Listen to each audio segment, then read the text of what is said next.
Ja sam Borislavka Golović, vlasnica Samoobrazovno-razvojnog centra INESKA koji se bavi obrazovanjem i znači primjenom inovativnih obrazovnih metoda. Firma postoji već 18 godina, a zadnjih 10 godina se najviše bavimo inovacijama u obrazovanju. Na tu ideju smo došli zato što smo uočili da određene stvari koje se sada dešavaju kod novih generacija se ne mogu tretirati u redovnom obrazovanju, mislim na redovne školske programe, i da je kod neke djece potrebno dodatna vrsta treninga. Također uočavamo da sve veći broj djece ima određena odstupanja u smislu pažnje, koncentracije, istrajnosti u stvari koncentracije, kontrole emocija. To spada u spektar ADD, ADHD-a, hiperaktivnosti, hipersenzitivnosti kod djece i tome slično. Tako da smo negdje od 2019. ušli u projekat da implementiramo Play Attention, znači to je visokotehnološki proizvod koji spada u spektar edufeedbacka ili neurofeedback treninga,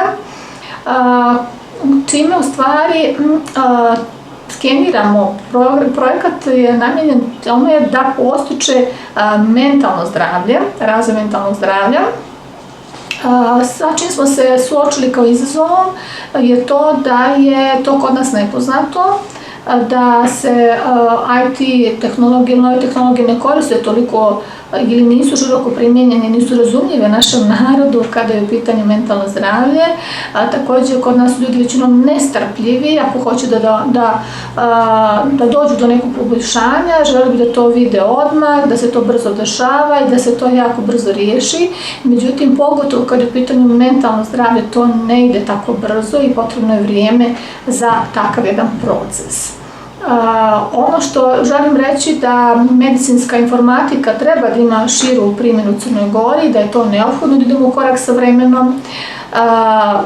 Ovaj projekat sam finansirala, prvi aparat sam kupila iz svojih sredstava, iz sredstava firme, a nakon toga moram da kažem da je opština Kotor prepoznala da je takav jedan projekat potreban zajednici, društvu, tako da su nas nakon toga finansirali oni. Također želim da poručim svim preduzetnicima koji žele da se bave ovom temom ili nekom sličnom temom da je neophodno da pratimo trendove i da te trendove implementiramo u skladu sa svijetom.